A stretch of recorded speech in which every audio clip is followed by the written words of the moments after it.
Well, okay, so let's talk about the song you just mentioned. It was called All Out. All AKA, Out, yes. Yeah, AKA Die Slow. Yes. Right? And in that song, at the very end, when Pac is doing the outro, he disses Jay-Z, Biggie, Puffy, and Mobb Deep. Yes. And I actually looked at the lyrics. It's like, it's nuts. Jay-Z, ha boy, you at your funeral, punk motherfucker, big dick sucking lips. How you gonna be Hawaiian Sophie? Can I just say something before you even go to one more lyric? I love Jay-Z. He's the GOAT. So I didn't know. You imagine you're 25 years old. I didn't know about their beefs and all of that. I was simply in there making tracks and producing him. So it was it was crazy when I don't think I listened to the lyrics to what song was it? You have the list in front of you. All Out. All Out.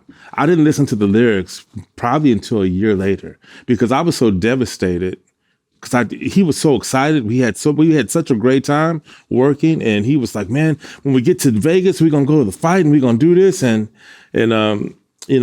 believe first of all, I believe in God. You know that I'm a church kid. I believe God had His hands on me. My car, I had a Dodge Viper. They had just came out. I had a Dodge Viper at the time, and my car hydroplaned and flipped over. And I was in the caravan of 20 cars. We stopped in Barstow. I had never been to Barstow. I had never been to Carl's Jr. yet.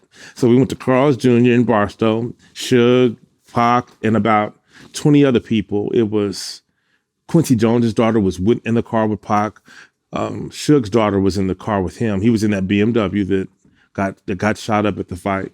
But we stopped and we ate, and I was tired because I was, when you're young, you're trying to be cool. So I'm driving my car. I had no sleep. I asked my buddy, I said, "Hey man," because he had a friend come with me. I said, "Can you drive my car?"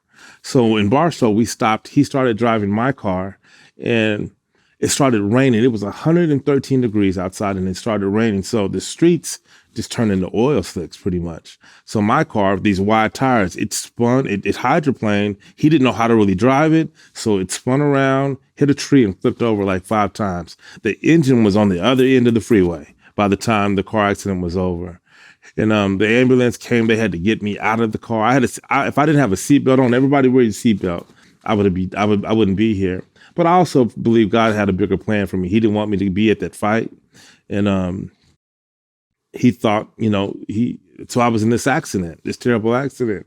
And I was so excited to still get to the fight. Let me tell you about adrenaline. I didn't even realize I was that hurt.